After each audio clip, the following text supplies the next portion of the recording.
You might recognize me as Charlie West, but today I'm playing the part of an apostle Okay. or a disciple. How's that? They always ask questions, didn't they? You know, yes. there's wars and there's rumors of wars and there's earthquakes and there's famines.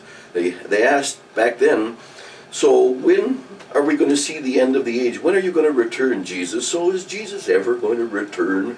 The good answer is yes. Now, there is a problem. In Matthew 25, there's a parable where Jesus spoke, which showed that the God had given him understanding that in the end time, the church would not be ready at the proper time. Believe it or not, the church was supposed to be ready to be raptured in 2008, the beginning of the tribulation. It didn't happen, did it, Charlie? No. We weren't ready. The church wasn't ready worldwide, and God foreknew that. He knew that it was going to take some time for the church to get ready, maybe some severe trials to come, to shake us up, to wake us up, because the church has been asleep. And what did the parable say? The bridegroom was waiting. The bridegroom delayed his coming, that's Jesus, because the church was asleep. The virgins were asleep. So the church has to wake up and get with it if we want to see that Jesus come back at the proper time.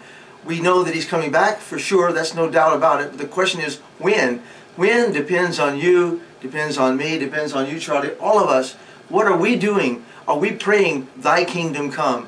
Are we preaching the gospel of the kingdom of God in all the world? Because it says in Matthew 24:14, this gospel, not the gospel of grace, this gospel of the kingdom of God will be preached in all the world, and then will the end come. So it's up to you, it's up to me. What are we doing as believers? We are the ones that have cut short the time so that God doesn't have to destroy the whole earth.